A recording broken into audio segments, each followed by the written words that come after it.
자, 유다 왕 우시아와 요담과 아하스와 히스기야 시대에 아모스의 아들 이사야가 유다와 예루살렘에 대해서 본 이상이다 그러는데, 이상이라는 것도 봤다라는 뜻이거든요. 그래서 이사야가 본 거예요. 본 거대로 쓰는 겁니다. 하나님께서 이렇게 보여주는 거예요.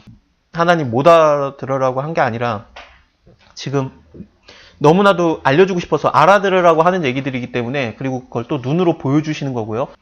하늘이여 들어라, 땅이여 귀 기울이라 그러는데, 하나님이 너무 열받아가지고 말씀하시는 건데, 너네가 들어라, 유다야 들어라, 이스라엘아 들어라가 아니라, 특히나 이제 이사야는 유다 지역에서 활동했던 선지자니까 유다야 들어라가 아니라, 하나님이 너무 기가 막혀가지고, 야 하늘아 좀 들어봐라, 땅이야 너도 한번 들어봐라, 이런 식으로 얘기가 시작이 되는 거예요. 그래서 이렇게 하나님 화내시는 내용이 뭐냐, 너무 속상한 내용이 뭐냐, 내 얘기 좀 들어봐라. 그게 내 자식을 내가 양육했는데 그들이 나를 거역했다. 소는 그 임자를 알고 나귀도 그 주인의 구유를 알건만은 이스라엘은 알지 못하고 나의 백성을 깨닫지 못하는도다 하셨다. 그러면서 이 하나님을 버린 유다에 대해서 지금 하나님이 너무 속상해가지고 좀 들어라 라고 하는 얘기입니다. 그러니까 결론적으로 뭐냐면은, 다시 이사야서를 통해서 보면 뭐냐면, 하나님께로 다시 돌아오면은 하나님이 우리의 구원이 되신다, 그것만 알면 되는 거였거든요. 근데 그 내용을 이제 풀어나가기 시작하는 겁니다. 슬프다 범죄한 나라여 허물진 백성이에게. 허물진 백성이라는 게 허물을 이고 다니는 거예요. 무거운 짐으로 자기가 멍에처럼 메고 다니는 그런 백성이다 하는 겁니다. 행악자의 종자고, 그 행위가 부패한 자식이로다 그런데, 이게 부패하게 만드는 자식들입니다. 남의 행위를 부패하게 만들 만큼 자기도 부패한 자식들이에요. 자기 혼자로 끝나지가 않는 거죠. 그들은 여호와를 버리며 이스라엘의 거룩한 자를 만홀히 여겨서 멀리 물러갔도다. 그래서 하나님 다 배반하고 등진 자들인데, 너희가 어찌해서 매를 더 맞으려고 더욱더욱 패역하느냐. 온 머리는 병들었고 마음이 피곤하였으며 발바닥에서 머리까지 성한 곳이 없고 상한 곳과 터진 곳과 새로 만든 흔적뿐인데, 그것을 짜며 싸매며 기름으로 유하게 받음을 받지 못하였다. 그러면서 기름을 발라가지고 이게 약처럼 썼었습니다, 옛날에는. 근데 그 기름으로 바르는 것도 이제 하지 못할 만큼 너네가 너무 계속 맞고 또 상한 곳 또 터지고 머리부터 발바닥까지 성한 것이 없다라는 걸 통해서 보면은, 하나님께서 징계한 것도 있겠지만 자기 스스로가 죄악을 저질러가지고 당하는 그런 것들, 그런 상처들. 근데 그거를 고칠 시간도 없이 계속해서 상처를 더 키워가는 거예요. 너희 땅은 황무하고 너희 성읍은 불에 탔고 너희 토지는 너희 목전에 이방인에게 삼켰으며 이방인에게 파괴된 같이 황무하였고, 딸 시온은 포도원의 망대같이, 그리고 또 원두막의 상징막같이. 이거는 정확하게는 오이밭의 그 원두막이라고 생각하면 됩니다. 그래서 그냥 혼자 원두막처럼 붕 떠 있는 거예요. 그냥 완전히 다 뺏겼고 이방인들이 다 그걸 가져갔고 혼자 붕 떠 있는 그런 상태를 말합니다. 넌 겨우 남았다. 만군의 여호와께서 우리를 위해서 조금 남겨두지 않았으면 우리가 소돔과 고모라 같았으리로다. 아마도 이거는 히스기야 때를 말할 수도 있겠지만, 제가 볼 때는 아하스 왕 때입니다. 아하스가 너무 범죄를 저질러서 막 불에도 지나가게 하고, 뭐 아세라 목상도 막 섬기고, 그러니까 하나님께서 그 베가 왕과 그 다음에 다메섹에서 이제 왕들을 이끌어내가지고, 아람 왕을 이끌어내가지고 예루살렘을 둘러싸는데, 근데 에워싸긴 에워쌌는데 이기지는 못했어요. 이게 점령은 못했었는데 하나님이 참고 남겨둔 거라고 보면 될 것 같아요. 그때를 말하는 것 같습니다. 그래서 뭐 불에 타졌다, 이방인들이 삼켰다, 그런 얘기들이 다 그때를 얘기하는 것 같습니다. 근데 여기서 나오는 만군의 여호와께서 우리를 위해서 조금 남겨두지 않았으면이라는 게, 그때 하나님을 의지하고 그랬으면 하나님께서 그래, 하나님이 나의 주인이구나, 내가 하나님을 알아봐야 되겠다, 하나님께로 돌아가야 되겠다 그랬으면 하나님께서 때리다가도 싸매주시고 그랬을 텐데, 근데 자기 스스로가 아무것도 하지도 못하면서 만군의 여호와를 버리고 그랬던 건데, 하나님께서 만군의 여호와께서 소돔과 고모라 같이 멸망시키는 게 아니라 좀 남겨둔 거거든요. 만군의 여호와가 정확하게는 어떤 뜻으로 보면 되냐면은, 별대들의 주님이라고 보면 됩니다. 별들의 주님.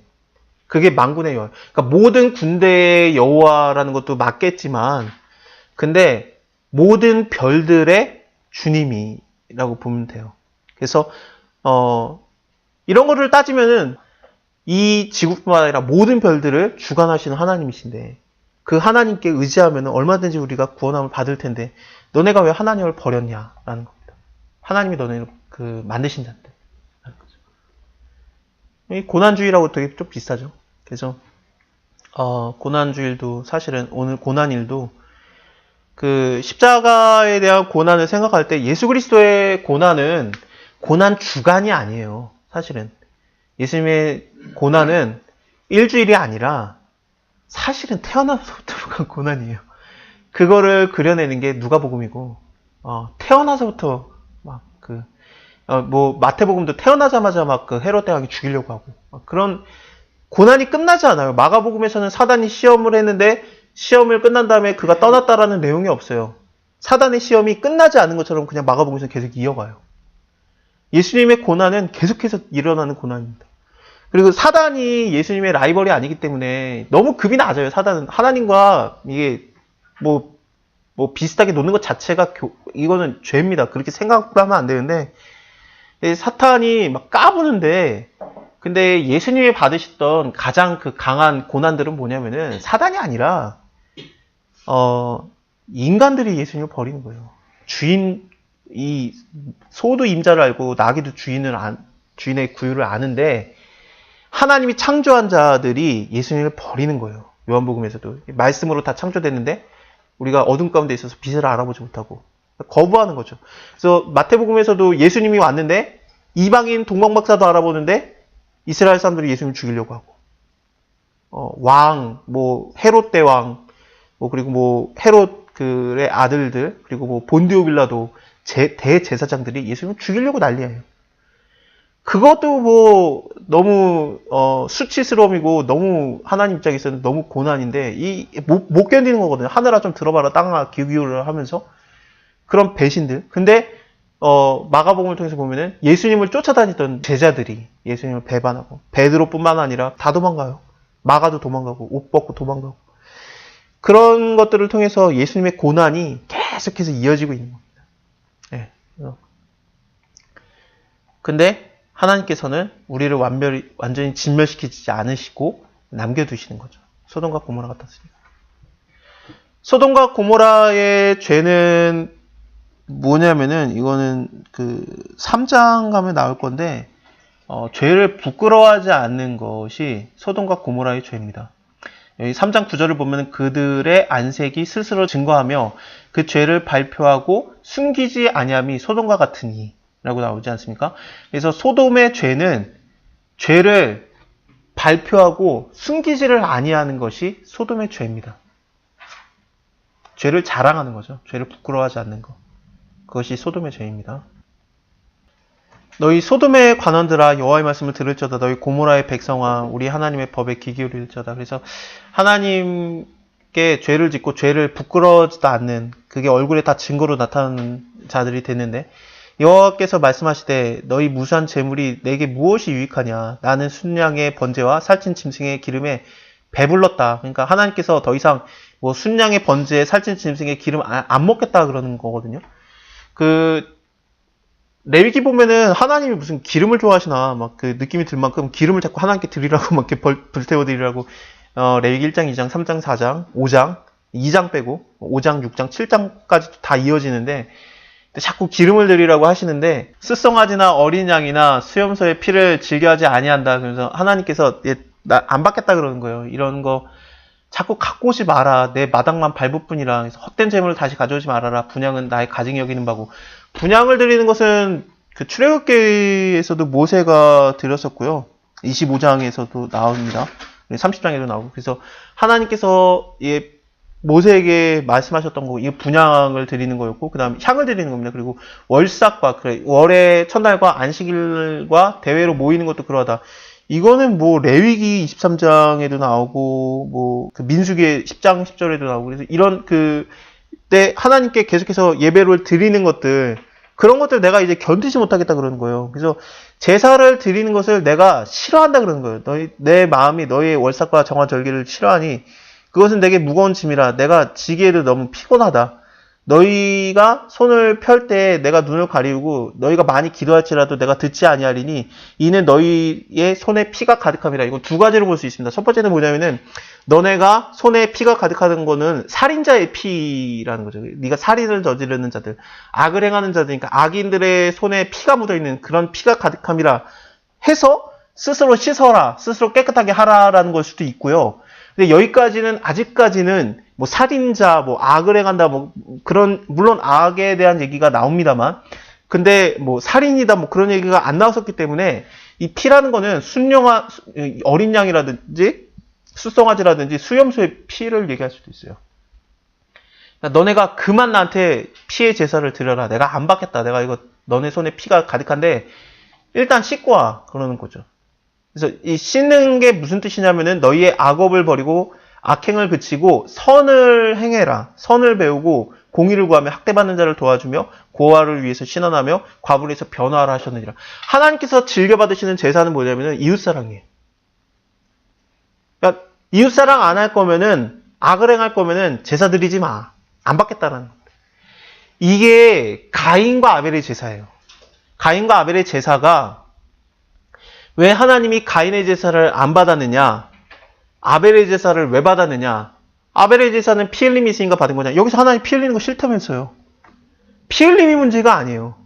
피 흘림이 문제가 아니라 악인이 드리는 제사를 하나님 기뻐하지 않아요. 가인은 악한 자에게 속하였기 때문에 그래서 안 받은 겁니다. 정확하게 그거를 갖다가 그냥 신약에서 가인은 악한 자에게 속하였다라는 그런 구절이라든지 뭐 잠언의 악인의 제사를 하나님 미워한다 그런 걸 다 버려도 창세기만 봐도 하나님이 가인에게 말하는 게 죄가 너를 다스리려고 하는데 너가 죄를 다스려라 라는 삼서 너가 죄인이다 라는 걸 드러낸 거예요. 네가 죄에서 떠나면 어찌 얼굴을 들지 못하겠느냐.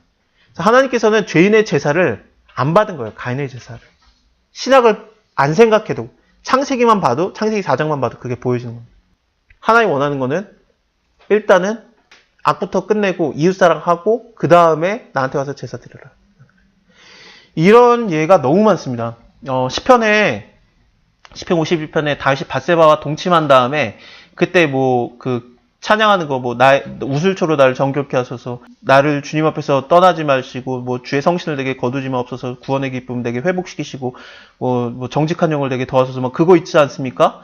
거기에서 말하는 게 뭐냐면은 주는 제사를 즐겨하지 아니하시나니 이라고 말해요. 다윗이.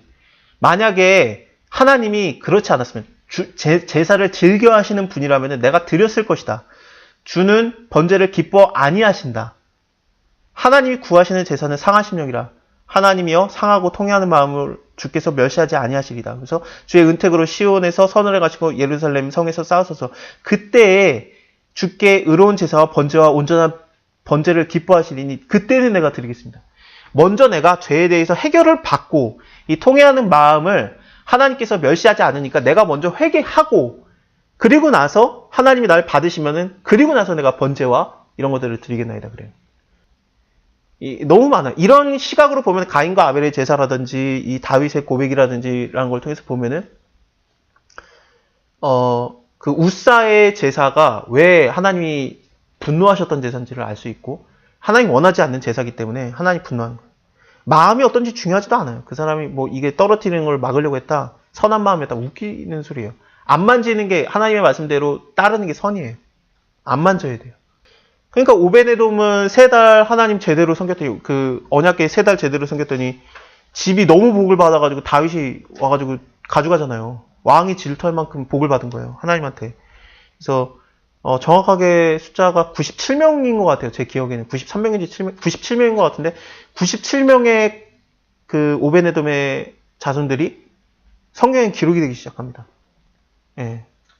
한번 복을 받으면은 이름 하나 올라가는 게 아니라 97명 정도 올라가야 복을 받았다라는 느낌이 나지 않습니까? 아니 누구는 3대에 걸쳐서 하나님 섬겼는데 죽고 누구는 3달 하나님 똑바로 섬겼더니 97명이 성경에 이름이 기록되고 그러면 돌아보게 되죠. 아 내가 예배를 그동안 드렸던 게 잘못된 건가? 그래서 내 인생이 이거야 이 꼴인가? 그래서 아니 우리 집 분명히 4대째인데 5대째인데 막 그러면서 막 이렇게 따져 올라가면은 어디서부터 잘못된 거야? 그러면서 이제 그게 아니라 이웃사랑 하는 것이 바로 하나님 사랑입니다. 이웃사랑 하지 않으면 하나님이 하나님 사랑한다고 안 생각해요. 이웃사랑 해야 돼요. 선을 행하는 것을 배워라. 공의를 구해라. 미가서를 보면은 이사야랑 미가가 같은 시대에 같이 활동했던 선지자예요. 그래서 하나님의 말씀이 동일하게 임하는데 그들의 스타일만 달라요. 근데 똑같은 단어들이 나오기도 하고 뭉탱이로 나오기도 하거든요. 조금 이따 보여드릴게요. 근데 여기서도 비슷한 내용이 미가서에서도 나와요. 내가 무엇을 가지고 여호와께 나아가며 높으신 하나님을 경배할까? 내가 어떻게 하나님 예배 드릴까? 그거죠. 그래서 번제물을 1년 된 송아지를 가지고 하나님한테 갈까? 100만의 수양이라든지 1억 리터의 강수 같은 기름을 하나님께서 기뻐하실까? 내 허물을 위해서 내 마다들을 드릴까? 아니면 내 영혼의 죄를 위해서 내 몸의 열매를 드릴까? 뭐 아브라함, 이삭 드리려고 했던 것처럼. 사람아, 주께서 선한 것이 무엇임을 너에게 보이셨나니 여호와께서 너에게 구하는 것이 무엇이냐? 공의를 행하며 자비를 사랑하며 겸손히 네 하나님과 동행하는 것이 아니냐. 그래서 이웃 사랑하는 게 결국 하나님과 동행하는 겁니다. 네, 이웃 사랑과 하나님 사랑은 같은 겁니다. 너희가 하나님을 사랑하라. 둘째는 이와 같으니 이웃 사랑하라. 그러는데 둘째는 이와 같으니가 뭐냐면은 동일하다라는 얘기예요. 그리고 이것이 모든 율법과 선지자의 강령이라 그러는데 강령이라는 게 뭐냐면은 그거에 매달려 있다라는 뜻입니다. 모든 율법과 선지자, 그러니까 모든 구약의 내용이 하나님 사랑, 이웃 사랑에 매달려 있는데 매달려 있다는 게 뭐냐면 최상위 개념이라는 뜻입니다. 왜냐하면 뭐 헌법 같은 거 보면 헌법이 제일 높고 그 다음에 뭐 밑으로 내려가지 않습니까? 뭐 형사법, 민사법 이렇게 내려가잖아요. 그래서 다른 법이 있어도 헌법이랑 부딪혔을 때 헌법의 개념과 이게 안 맞으면 이게 무너져요. 제일 높은 개념으로 따라 올라가야 되거든요. 그래서 제일 높은 개념이 뭐냐? 하나님 사랑, 이웃 사랑이고 이걸 동일하게 봐요. 아예 그냥. 그리고 나머지는 그 모든 구약이 거기에 매달려 있느니라. 라가 됩니다. 오라 우리가 서로 변론하자. 너희가 죄가 주홍과 같을지라도 눈과 같이 휘어질 것이고 진홍과 같을지라도 양털과 같이 되리라. 라는 말씀. 이 주홍과 같다라는 게 지중해 동쪽 지역에 있는 나라에서 그 벌레 하나 있어요. 그 벌레의 알이 이게 그 주홍빛을 내는데 그걸로 갖다가 2번 염색한다는 뜻입니다. 그래서 2번 염색해서 잘 지워지지도 않는 건데 눈과 같이 휘어질 것이다. 진홍과 같다라는 것은 뭐냐면은 이거는 약간 푸른색이 섞인 그 홍색을 말하거든요. 이거는 그 두로 지역에 있는 해변에서 있는 조개로 갖다가 만드는 건데 여기 주홍과 진홍이 다르냐? 그런 것 같지는 않고 반복 구절이에요. 그래서 이렇게 빨개도 하나님 쉬게 한다. 빨개도 양털과 같이 되리라. 그것은 뭐냐면 하나님께서 와라 변론하자. 하나님이 말하고 싶어하는 거예요. 내가 너를 갖다가 혼내겠다라는 게 아니라 너가 못 알아듣겠고 네가 마음에 불편하고 네가 이해 안 되고 있으면은 하나님 그래서 되겠습니까? 라고 하는 거지. 와라 얘기하자라는 거예요. 그럼 결국에는 하나님과 변론을 하다 보면은 내 스스로의 의가 무너져요. 그리고 하나님의 의를 알게 되고 예수 그리스도의 어린 양 피로써 우리를 씻는 거거든요. 그래서 우리가 깨끗해지는데 그렇습니다. 너희가 즐겨 순종하면 땅의 아름다운 소산을 먹을 것이고 너희가 거절하면은 그래서 배반하면은 칼에 삼키리라. 여호와의 입의 말씀이라. 신실하던 성읍이 어째서 창기가 되었는고 공평이 거기 충만하고 의리가 그 가운데 거하였더니 이제는 살인자뿐이다. 그러면서 이 예루살렘에 대해서 얘기를 하시는데 어째서 창기가 되었냐 그러는데 이 창기가 되었다라는 것은 성경에서 대부분이 호세아도 북쪽 지역에서 활동을 했었으니까 뭘 얘기하냐면은 결론적으로 말하면은 우상 숭배하는 것을 하나님께서는 네가 나한테 바람을 폈다, 불륜을 일으켰다 그런 식으로 보거든요. 그래서 창기가 되었다라는 그런 표현을 하는데 히스기야의 아들이 므낫세 때 예루살렘에 미동들이 있었죠. 남자 창기들. 그래서 실제로 이 창기가 되는 게 아예 그냥 진짜로도 있었어요. 그래서 어떻게 하다가 이렇게 됐는가라는 걸 하나님이 기가 막혀 하면서 하늘아 땅아 한번 들어봐라 하면서 얘기를 하시는 거죠. 22절에 네 은은 찌꺼기가 되었고 너의 포도주에는 물이 섞였도다. 그러면서 이게 포도주에 물 섞이면은 좀 그렇잖아요. 그래서 이게 가짜가 되었다 막 그런 뜻이죠. 그래서 결국에는 은이 찌꺼기가 되었다. 포도주는 물에 섞였다라는 게 너가 겉보기에는 은이고 그 다음에 포도주 같지만 사실은 섞여버렸다. 그래서 겉만 번지르한 외식하는 자들이 되었다. 그런 얘기를 하는 것 같아요. 그래서 네 방백들은 패역하며 도적과 짝하며 다 뇌물을 사랑하며 사례물을 구하고 고아를 위해서 신원하지 아니하며 과부의 송사를 수리치 아니한다. 위에서 이웃사랑 좀 해라 그러는데 안 하고 있다라는 얘기를 하면서 너네가 겉만 번지르하지 의로운 척하지 아니다라는 거죠. 소돔과 고모라다. 그러므로 주 만군의 여호와 이스라엘의 전능자가 말씀하실 때 슬프다. 내가 장차 내 대적에게 보응하여서 내 마음을 평쾌하겠고 내 원수에게 보수하겠다. 그래서 복수하겠다 그런 뜻입니다. 내가 또 나의 손을 너에게 돌려서 너의 찢기를 온전히 정결하여서 버리며 너의 혼합물을 다 제하여 버리겠다. 바로 위에서 그 은은 찌꺼기가 되고 포도주는 물에 섞였다 그랬잖아요. 하나님께서 그거를 제하겠다는 거예요. 그래서 너의 찌꺼기를 온전히 정결케 해서 버리고 너의 혼합물, 그러니까 포도주랑 물이 섞였다라고 했는데 그 혼합된 것을 다 제하여 버리겠다. 그래서 내가 너를 순결하게 만들겠다. 깨끗하게 만들겠다. 그런 뜻이죠.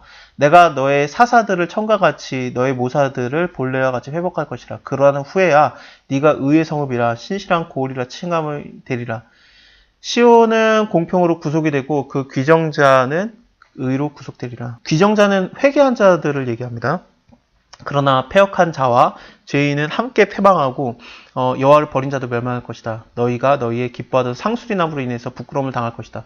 이 상수리나무에다가 계속해서 그 산당을 만들고 그 밑에서 우상을 만들고 섬기고 그랬었거든요.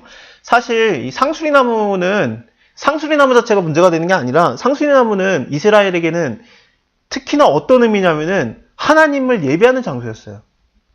하나님께서 모세에게 그 성막을 만들라고 하시기 전에 하나님을 예배하는 장소가 상수리나무가 중요한 게 아니라 상수리나무 하면은 어떤 느낌이 드냐면 아브라함이 딱 생각이 나야 돼요. 왜냐면은 창세기에서 그 12장에서 상수리나무에 제일 먼저 도착하거든요. 그래서 이곳에 온 다음에 애굽에 갔다 온 다음에 좌로 가고 우로 가고 막 그런 얘기 한 다음에 그 롯이 소돔과 고모라 땅으로 갔고 그 다음에 아브라함은 그냥 멈춰 있었어요. 반대로 가지는 않았어요. 멈춰 있었더니 그때 하나님께서 아브라함을 만나주시고 네 원하는 거 내가 다 주겠다. 뭐 동서남북 다 봐라. 내가 다 주겠다. 네 자손도 내가 많게 하겠다. 그랬을 때 헤브론에 있는 마므레 상수리 숲풀에서 거기서 가면서 여호와를 위해서 단을 쌓았거든요. 상수리 숲풀에서. 그 다음에 또 뭐가 나오냐면은 그 18장에서 마므레 상수리 숲을 근처에 있을 때 아브라함이 하나님과 두 천사를 만납니다. 상수리는 하나님과 아브라함이 만나는 장소. 그 다음에 야곱이 형을 피해서 갔다가 온 다음에 그때 하나님께서 네가 다시 돌아와라. 네가 나한테 맹세했던 거기로 가가지고 나를 예배해라 그랬을 때 그때 그 자기의 모든 가족의 우상들을 갖다가 세겜 근처에 있는 상수리 나무 아래다가 묻어버려요. 그래서 상수리 나무 하면은 아브라함이 생각이 나고 그리고 야곱이 생각이 나면서 하나님을 만났던 장소. 하나님이 만나주셨던, 하나님이 도움이 되시고 방패가 되시고 피난처가 되시고 상급이 되어주셨던 그게 생각이 나야 되는데 근데 이 상수리 나무에서 자꾸 우상을 섬기고 만들고 그랬던 거죠. 그래서 이 상수리 나무 네가 이거 기뻐하던 거 이거는 이제 부끄러움을 당할 것이다.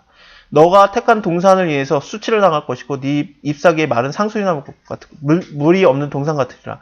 강한 자는 사무라이 같고 그 행위는 불티 같아서 함께 탈 것이다. 끌 사람이 없으리라.